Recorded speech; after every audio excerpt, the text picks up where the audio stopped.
Girl rescues dragon hatchling in a flood. 13 years later, the dragon returns with an armada to crown her empress. The river had never looked so angry before.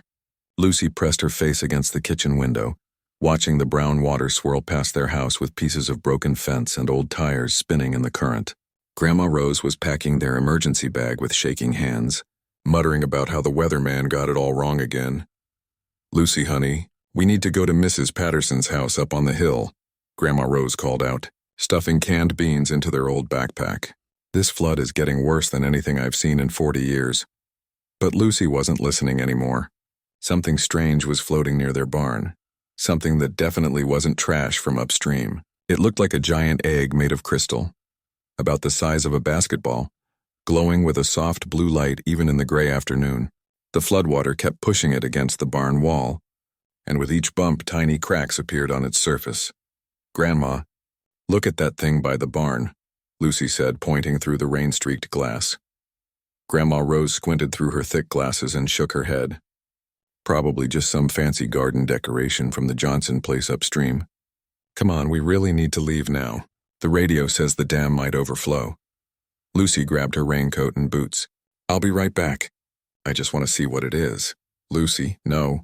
But the 7-year-old was already splashing through their flooded yard, water reaching up to her knees. The current was strong, but she held onto the fence posts and made her way to the barn. Up close, the egg was even more beautiful. The crystal surface was warm to the touch despite the cold rain, and Lucy could see something moving inside. As she watched, more cracks spread across the shell, and a soft humming sound came from within. This wasn't any garden decoration. This was alive. A piece of the shell fell away, revealing a small claw that looked like it was made of silver. Then more pieces cracked off, and Lucy found herself staring at the strangest creature she had ever seen. It was about the size of a house cat, with scales that changed color from deep purple to bright gold depending on how the light hit them. It had tiny wings that looked too small for flying, and the most intelligent eyes Lucy had ever seen on any animal. The creature looked right at her and made a soft chirping sound like a bird mixed with the purr of a cat. "Oh my," Lucy whispered, reaching out slowly. "You're not from around here, are you?" The creature sniffed her hand, then nuzzled against her palm. It was shivering from the cold rain, and Lucy could see it was having trouble breathing. Without thinking, she scooped it up in her arms. The creature felt warm and safe there, curling up against her chest like a kitten. "Lucy," Grandma Rose was shouting from the porch. "The water's getting higher. We have to leave right now." Lucy looked back at the house, then down at the strange creature in her arms. She couldn't just leave it here to drown. "I'm coming, Grandma." She waded back through the rising water, holding the creature tight against her raincoat. By the time she reached the porch, the water was up to her waist and getting stronger. Grandma Rose grabbed her arm and pulled her inside. "What in heaven's name is that thing?" Grandma Rose stared at the creature Lucy was holding. "It's a lizard. I found it by the barn. It was hurt and scared." Lucy wasn't sure why she lied, but something told her the creature needed protecting, and not everyone would understand. Grandma Rose looked doubtful, but the sound of rushing water outside made her focus on more pressing matters. "Well, we can't leave any living thing behind, but we need to get to the second floor right now. The water's coming up faster than I expected." They climbed the stairs to the bedroom just as the first floor started flooding. Through the window, Lucy could see their car was already underwater, and the road to Mrs. Patterson's house had become a rushing river. They were stuck. "We'll have to wait it out up here," Grandma Rose said, trying to sound calm. "I've got some crackers and water bottles in the bedroom closet. We'll be fine." For 3 days, they stayed in that upstairs bedroom while the flood raged outside. Lucy shared her crackers and water with the strange creature, which seemed to understand that she was helping it. The creature never tried to bite or scratch, and it seemed to know when Lucy was scared, nuzzling against her neck to comfort her. On the second night, when Grandma Rose was sleeping, the creature did something amazing.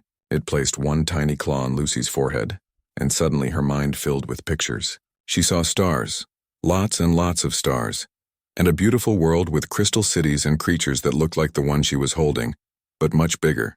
She saw that world dying, with its suns going dark, and she felt the sadness of parents putting their children into crystal eggs and sending them away to safety.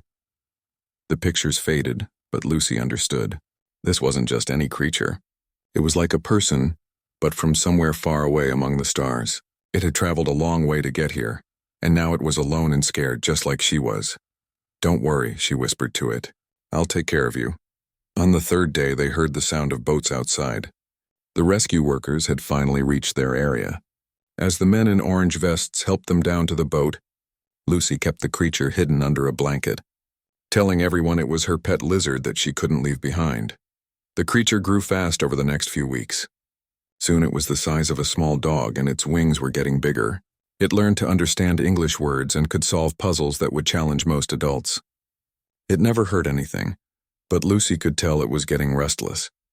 At night, it would sit by the window and stare up at the stars with a longing that made Lucy's heart hurt. 1 month after the flood, Lucy woke up to find her bedroom window open and the creature gone. On her nightstand was a single scale that glowed with warm light. When she picked it up, she heard a voice in her mind, gentle and sad. "Thank you for saving me, dear friend. I must return to my people now, but I will never forget your kindness. Keep this scale close to your heart and know that someday I will find a way to repay what you have given me." Lucy cried for 3 days, but she kept the scale on a chain around her neck. It stayed warm against her skin, and sometimes late at night she thought she could feel something like a heartbeat coming from it.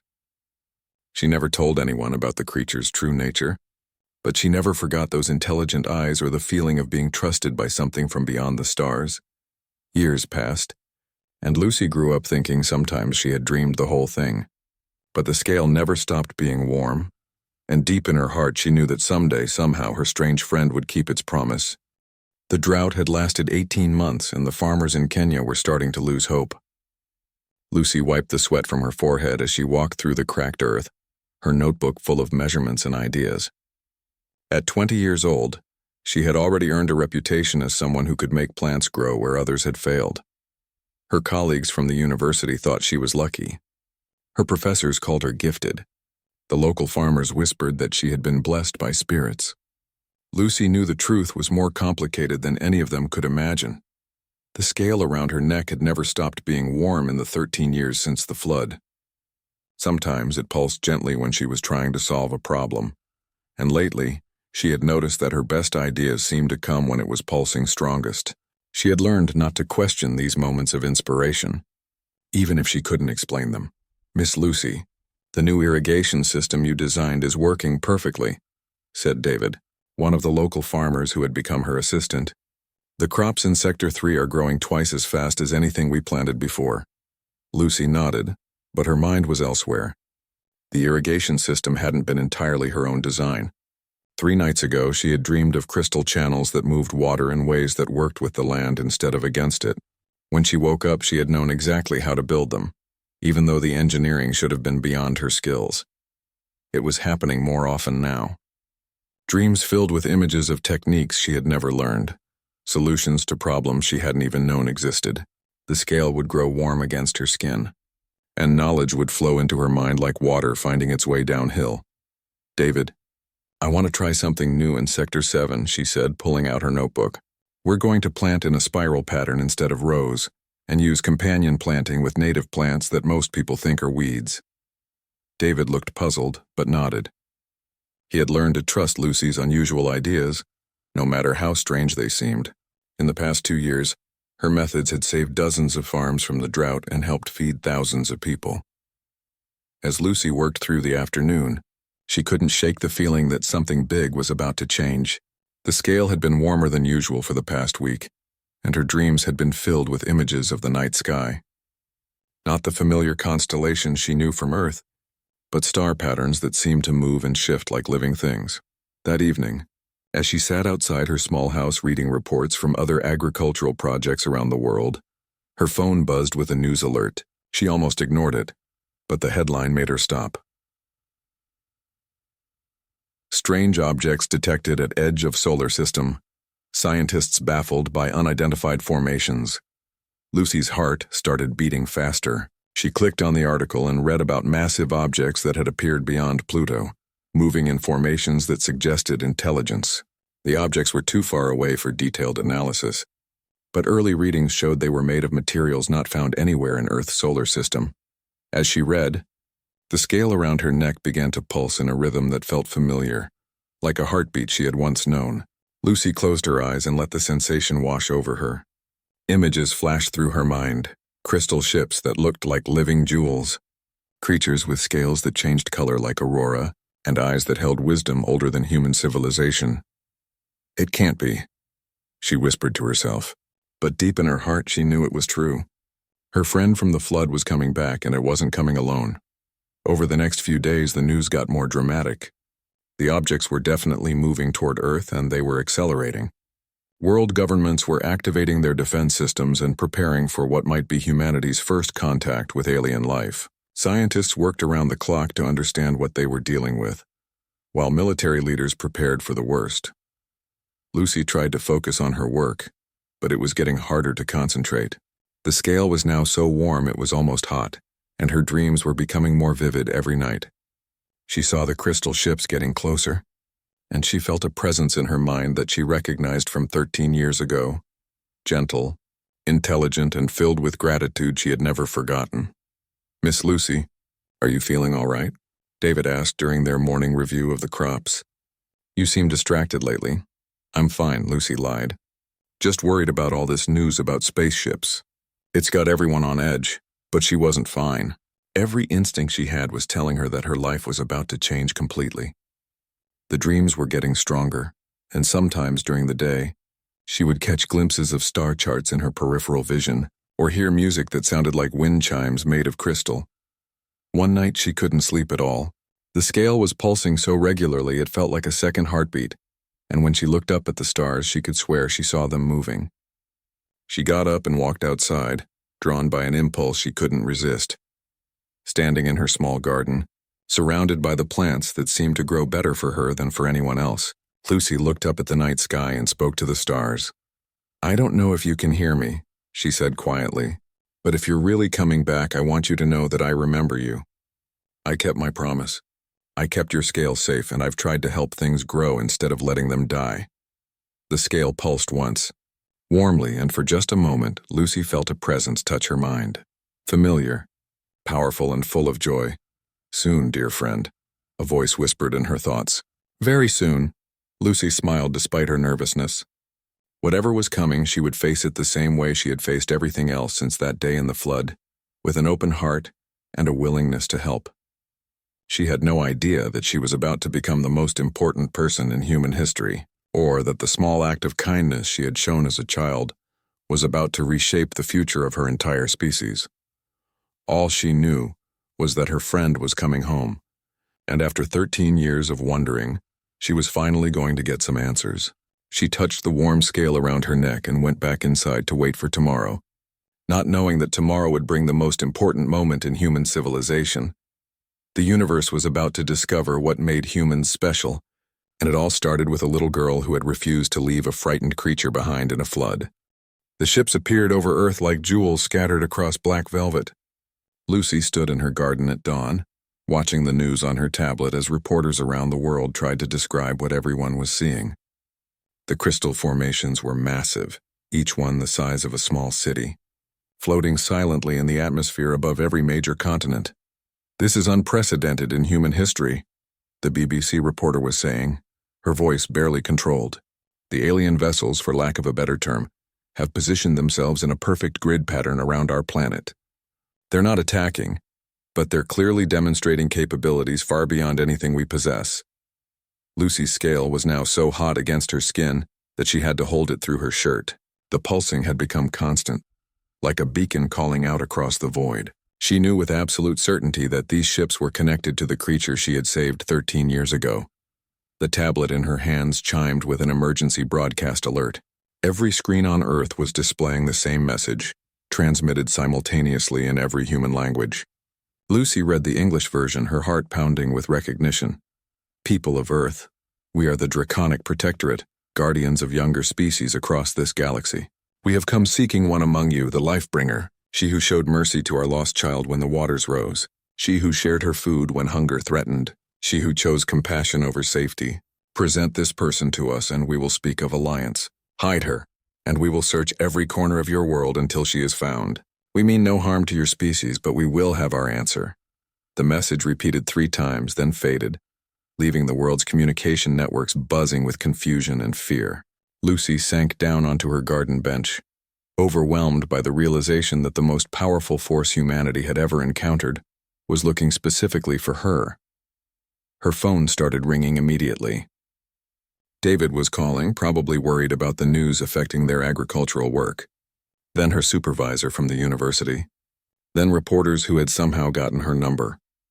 Lucy turned off the phone and sat in silence, trying to process what was happening. She didn't have to wait long for her answer. A shadow fell across her garden, and Lucy looked up to see one of the crystal ships descending toward her.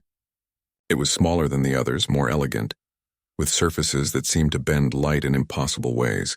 As it landed gently in the field next to her house, Lucy felt a presence in her mind that she had been waiting 13 years to encounter again. "Hello, dear friend," the familiar voice whispered in her thoughts. "I told you I would return."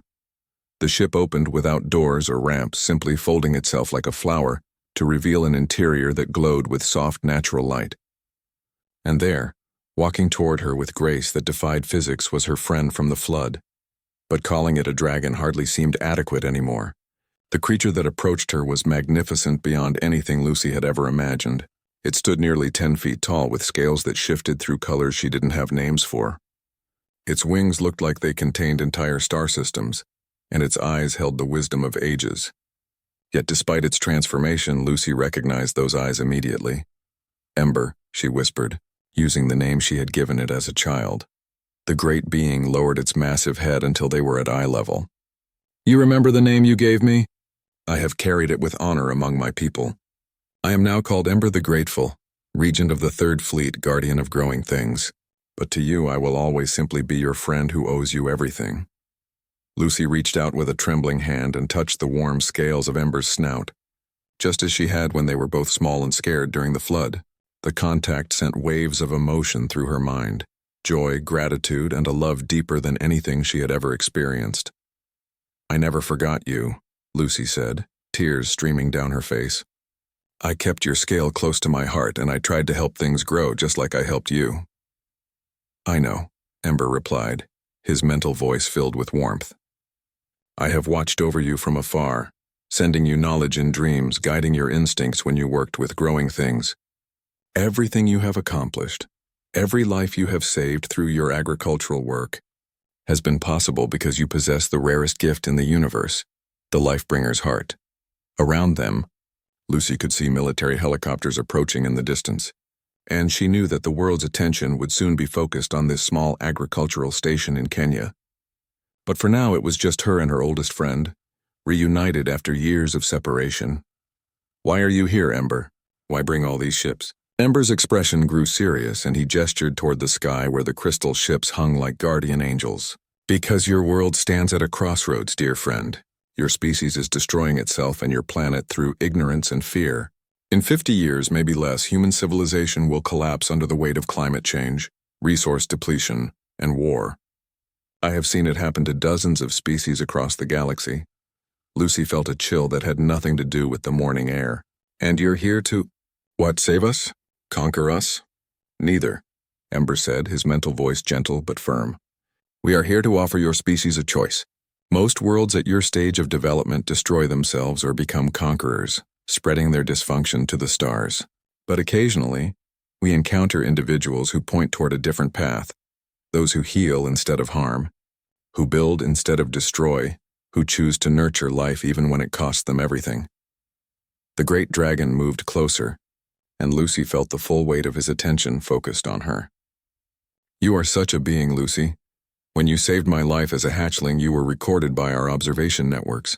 That single act of compassion toward a helpless creature, when you had every reason to protect yourself instead, marked you as possessing what we call the Empress heart."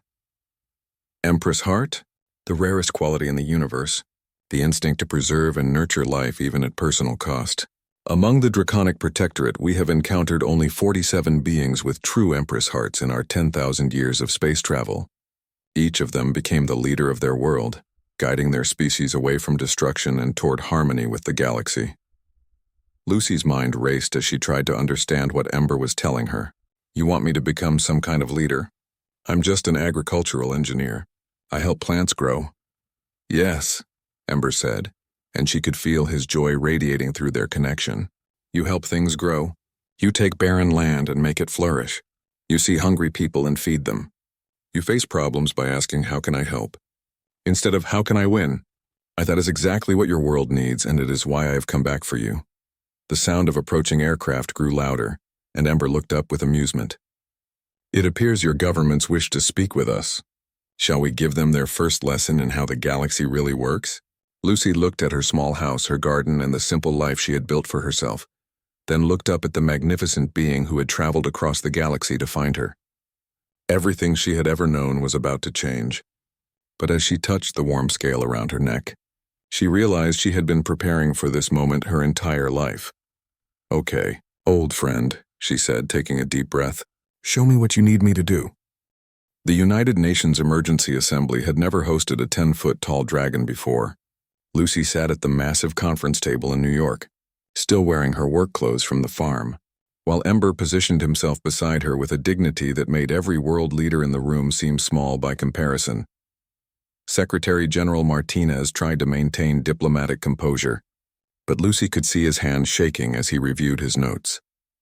We appreciate your delegation coming to speak with us directly. However, I'm sure you understand our concerns about your sudden arrival and your specific request for this young woman. Ember's voice filled the minds of everyone in the room simultaneously, a demonstration of power that made several generals reach for weapons they didn't have. Your concerns are understandable but irrelevant. We did not come here to negotiate with your governments. We came to offer Lucy a choice that will determine the future of your entire species. President Chen leaned forward aggressively. With respect, whatever technology you possess doesn't give you the right to interfere in human affairs. Miss Lucy is a citizen of Kenya, and any decisions about her future go through proper diplomatic channels. Lucy felt Ember's amusement ripple through her mind before he responded. You misunderstand the situation. I am not here as a conqueror or a diplomat. I am here to repay a debt of honor to the person who saved my life when I was helpless. What I offer her is not something your governments can give or deny. The dragon gestured with one elegant claw, and the air above the conference table shimmered. Suddenly, they were looking at a holographic display of Earth from space, but not the Earth they knew. This version was green and blue and vibrant, with cities that looked like gardens and weather patterns that flowed in perfect harmony. This is what your world could become, Ember explained, his mental voice filled with both hope and sadness. Clean air, unlimited energy, crops that grow in any climate, oceans that teem with life instead of choking on plastic. We have the technology to make this reality within a single generation. The display shifted to show the current Earth, brown patches where forests used to be, storms that raged out of control, cities choked with smog. This is what your world will become if you continue on your current path. We have watched 43 species destroy themselves this way. The pattern is always the same. They gain just enough technology to damage their environment, but not enough wisdom to stop. Lucy watched the faces around the table as the implications sank in. Some showed wonder at the vision of a restored Earth. Others showed fear at the implied threat, but all showed the desperate hunger of a species that knew it was running out of time. What exactly are you proposing? Asked Prime Minister Singh, the first to speak directly to the real issue. Ember turned his ancient eyes on Lucy, and she felt the weight of civilizations in that gaze. I am proposing that Lucy accept the role she was born to fill. Among the Draconic Protectorate, we have learned that lasting change only comes from leaders who understand that power exists to serve life, not to control it. Such leaders are extraordinarily rare. The hologram shifted again, showing star systems Lucy had never imagined, worlds covered in crystal cities, space stations that looked like living reefs, ships that moved between planets like schools of luminous fish. The galaxy is vast and full of wonders, but it is also dangerous. Species that develop space travel without wisdom become plagues that consume everything in their path. We have had to destroy 14 such civilizations in the past 1,000 years. A chill ran through the room as the implications became clear. General Thompson, the U.S. military representative, spoke first. Are you threatening us? I am explaining reality, Ember replied calmly. Your species will either learn to live in harmony with the galaxy, or the galaxy will protect itself from you. The choice is simple but not easy. Lucy found her voice for the first time since the meeting began. What would you need me to do? Ember's expression softened as he turned back to her. Accept the role of Empress of Earth, not as a political ruler, but as a guide and protector. You would have access to our technology and knowledge, but you would also bear the responsibility of preparing humanity for citizenship in the galactic community. That's impossible, President Chen interjected. No single person can speak for all of humanity. Our governments exist for a reason. Your governments are the reason your species is failing, Ember said bluntly. They think in terms of nations and borders and competition for resources. An Empress heart thinks in terms of the health of all life on the planet. That is why only such a person can guide a species through the transition. Lucy looked around the table at the most powerful people on Earth, all of them staring at her with mixtures of hope, fear, and resentment. She was 20 years old, barely out of university, and they were asking her to become responsible for the entire future of human civilization. Show me more, she said quietly. Show me what other worlds look like under your protection. The hologram changed again, and Lucy found herself looking at world after world, where beings like humans had learned to live in harmony with their environments. Cities that grew like forests, technology that enhanced natural systems instead of replacing them, species that had learned to spread life to dead worlds instead of consuming living ones. Each of these worlds is guided by someone with an Empress heart, Ember explained. They are not dictators or conquerors. They are gardeners, tending the garden of their entire civilization. Some were farmers like you, others were teachers or healers or artists. What they shared was the understanding that the highest form of power is the power to nurture and protect. Lucy felt tears streaming down her face as she watched the images. She saw children playing in forests that grew in perfect spirals, adults working together to heal damaged landscapes, elderly beings sharing stories under trees that sparkled with bioluminescent fruit. It was everything she had ever dreamed the world could become. The technology we offer is not given freely, Ember continued. It must be earned through wisdom and demonstrated through action. The transition period typically lasts 50 to 100 years, during which the chosen leader proves their commitment to life over power. Secretary General Martinez cleared his throat nervously. And if we refuse? If humanity chooses to continue on its current path? Ember's mental voice grew cold, and Lucy felt the barely controlled power that lay behind his gentle manner.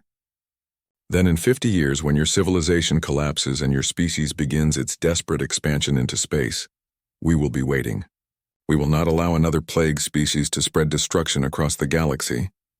The silence in the room was deafening. Lucy understood now why Ember had not come to negotiate with governments or make treaties with nations. This was about the survival of everything she loved, and the only path forward required someone willing to put the welfare of all life above the politics of any single group. I need time to think, Lucy said finally, and I need to see more. If I'm going to be responsible for humanity's future, I need to understand what that really means. Ember bowed his great head in approval. Wisdom speaks through caution, dear friend. Take all the time you need, but understand that every day your species continues on its current path, the damage becomes harder to reverse. We can heal a wounded world, but we cannot resurrect a dead one. As the meeting ended and the world leaders filed out in stunned silence, Lucy remained sitting beside her oldest friend, staring up at the images of what Earth could become. The weight of the choice before her felt heavier than the gravity of planets, but deep in her heart, she already knew what her answer would be. She had never been able to walk away from something that needed help, and now her entire species needed help. The girl who had once saved a dragon in a flood was being asked to save a world, and despite her fear, Lucy knew she would find a way to say yes. Lucy stood on the observation deck of the dragon ship, watching the Australian desert transform below her. Where there had been nothing but red sand and dying scrub brush 3 weeks ago, now there were fields of green crops growing in impossible spirals, powered by crystalline energy collectors that hummed with the rhythm of life itself. The agricultural output has increased by 400%, reported Dr. Sarah Williams, the Australian government's agricultural advisor, who had volunteered to work with Lucy. And the soil quality is actually improving with each harvest instead of depleting. I've never seen anything like it.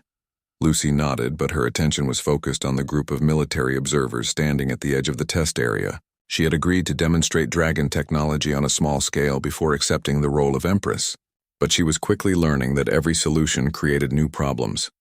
General Morrison stepped forward, his face hard with suspicion. "Miss Lucy, we appreciate the agricultural benefits, but my government wants to know about the defensive applications of this technology. Surely these energy systems could be weaponized." "They could be," Lucy replied calmly, "but they won't be."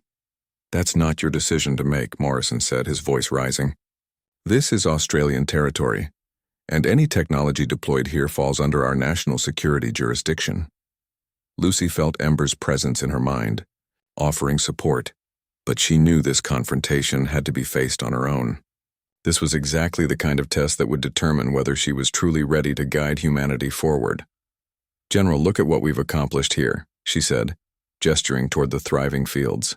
3 weeks ago, this was wasteland. Now it's producing enough food to feed 50,000 people. Why would you want to turn it into a weapon? "Because other countries are watching," Morrison replied bluntly.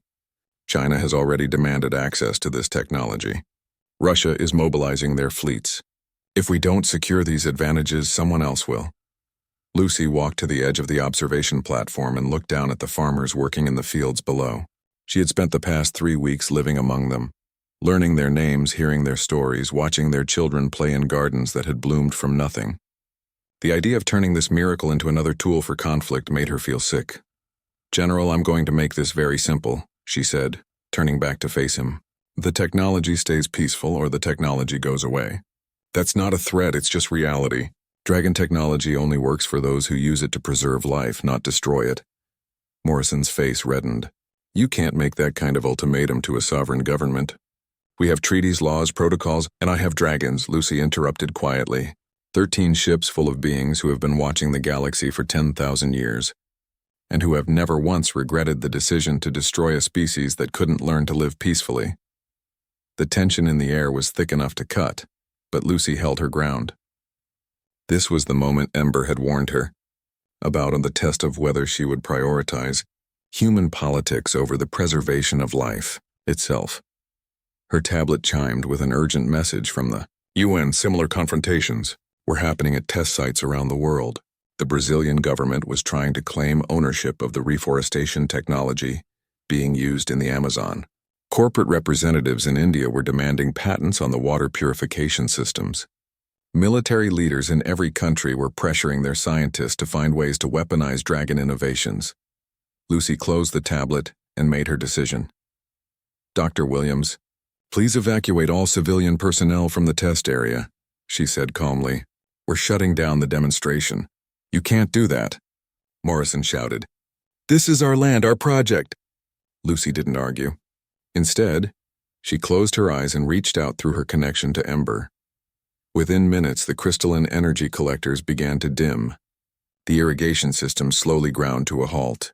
The miraculous crops that had been growing at impossible speeds returned to normal growth rates. The technology is being withdrawn from all sites where governments have attempted to claim ownership or military control, Lucy announced to the stunned observers. It will only be restored when there is genuine commitment to using it for the benefit of all humanity.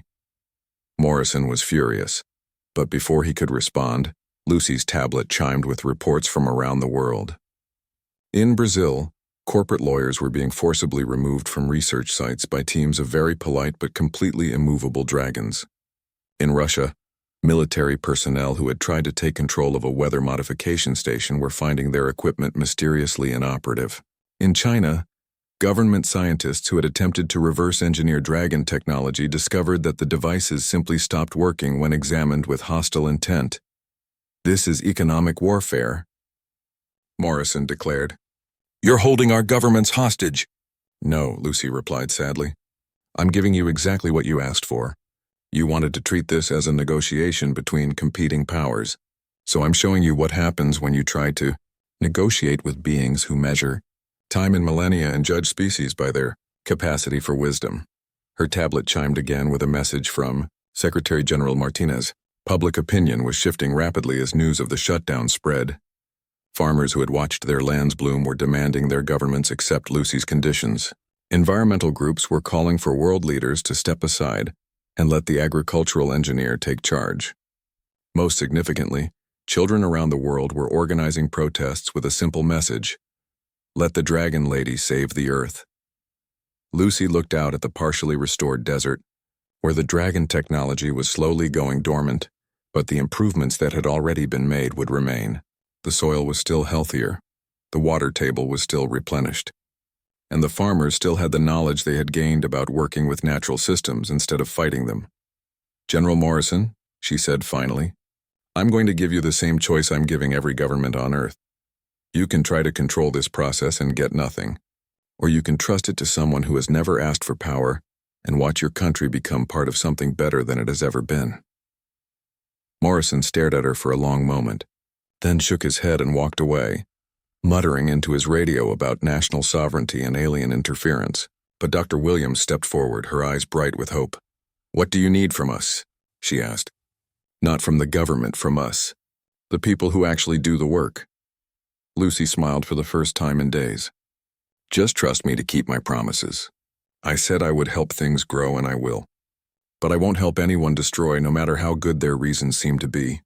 Over the next week, something unprecedented happened. Governments around the world found themselves facing a choice they had never encountered before.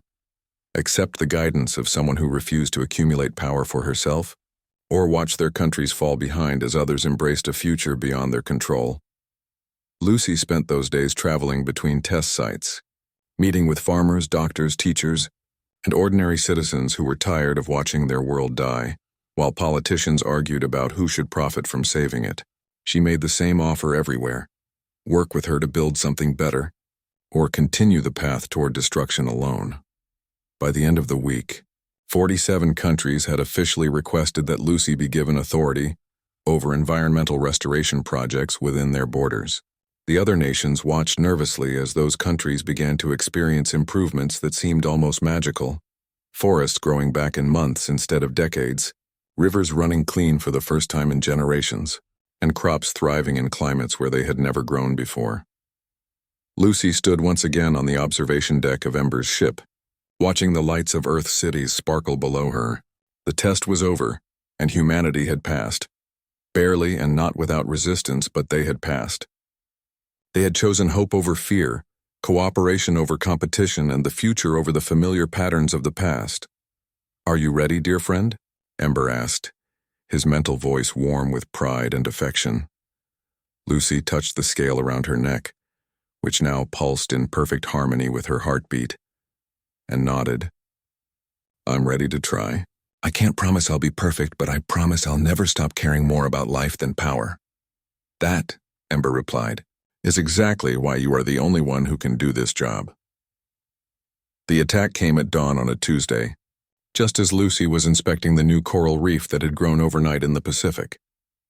5 nations had coordinated their assault, led by leaders who saw the transformation of Earth as a threat to their power rather than a gift to their people. Lucy felt the first explosions through her connection to the dragon ships, a sharp pain that made her stagger on the observation platform.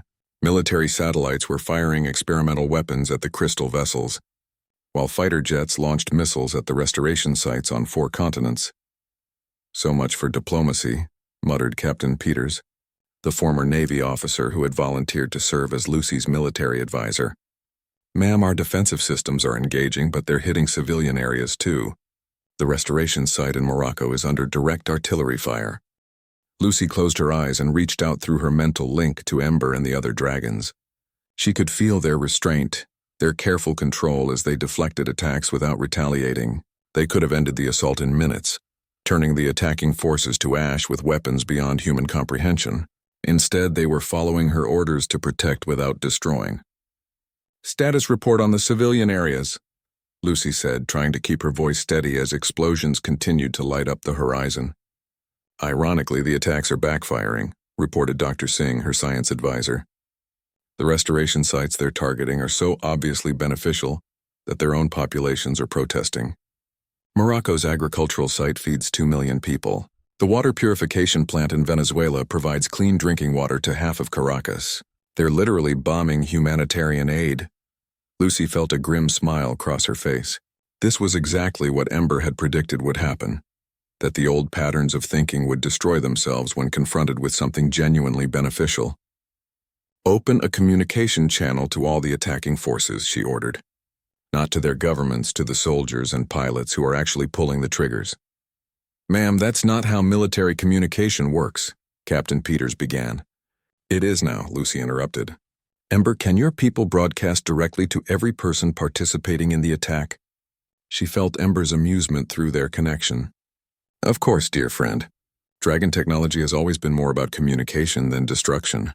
Suddenly, Lucy's voice was being heard in the cockpit of every fighter jet, the command center of every artillery battery, and the control room of every satellite weapon system being used against them. This is Lucy to all attacking forces, she said calmly.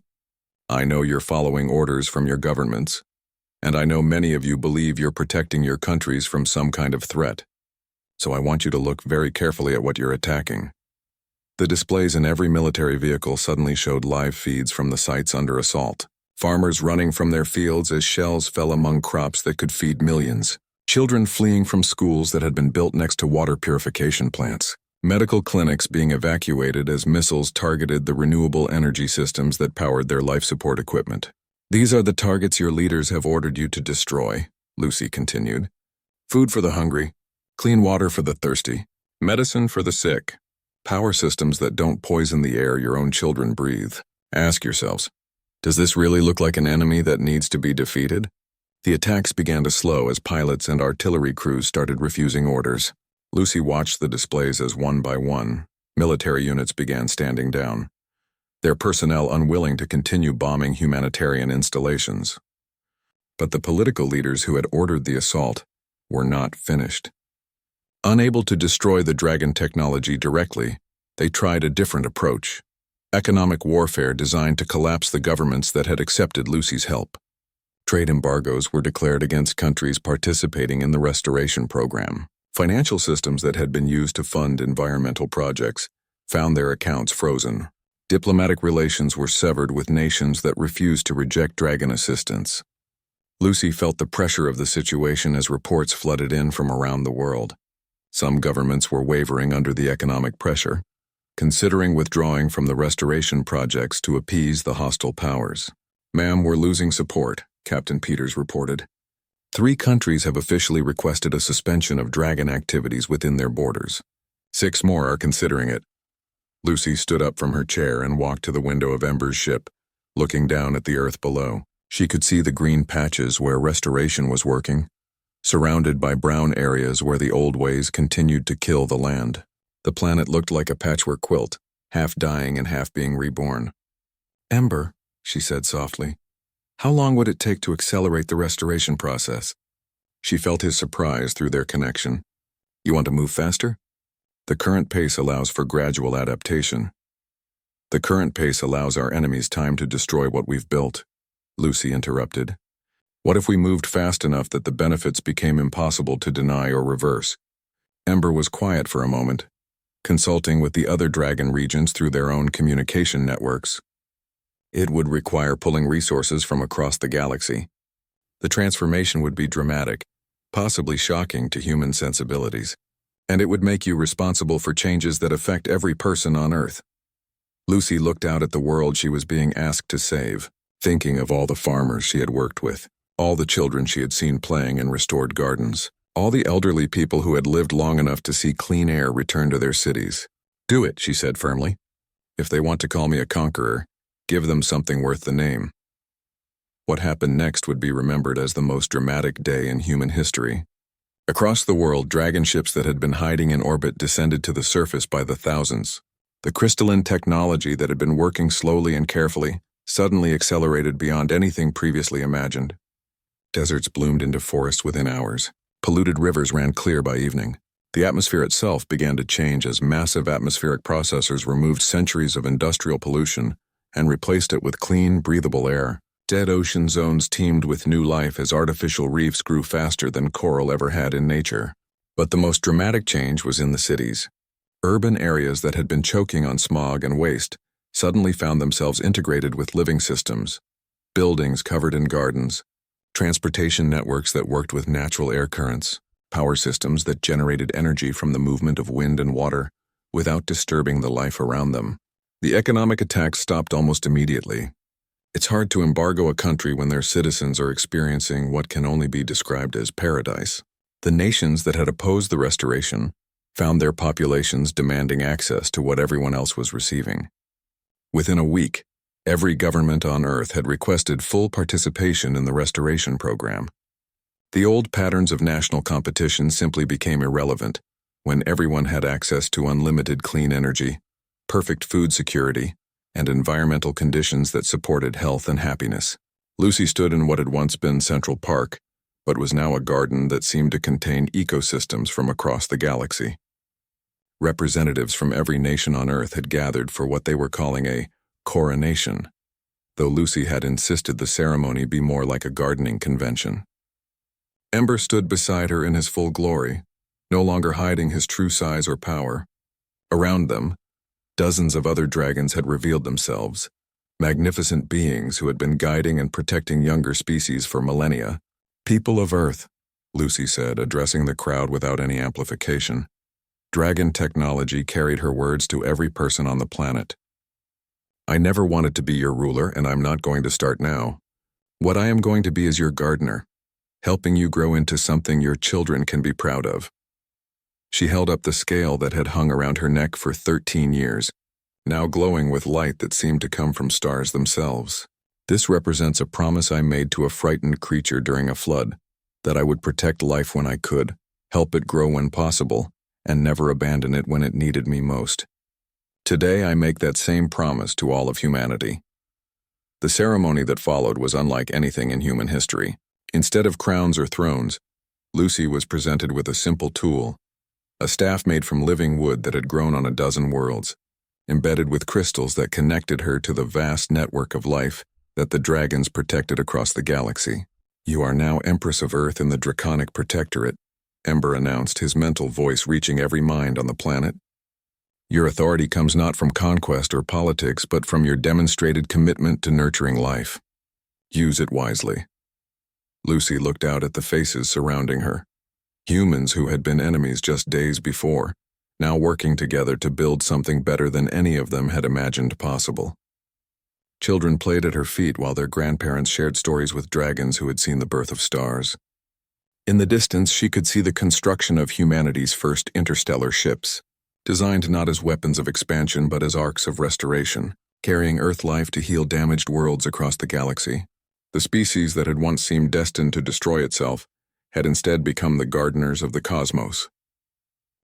Grandma Rose, now 87 and still sharp as a tack, walked up to Lucy with the help of a walking stick made from the same living wood as her staff. "I'm proud of you, honey," she said, reaching up to hug the young woman who had become the most important human in the galaxy. "You always did have a gift for helping things grow." Lucy hugged her grandmother tight, remembering the little girl who had refused to leave a scared creature behind in a flood. That same girl now carried the hopes of her entire species, but the heart that had saved one small life was still beating strong, ready to save a world and teach humanity how to save others. The girl who had rescued a dragon hatchling had become Empress of Earth, not through conquest or politics, but through the simple power of refusing to let anything die when she had the power to help it live. And across the galaxy, other species watched and learned from the humans who had chosen to become healers instead of destroyers, all because one child had shown kindness to a stranger from the stars.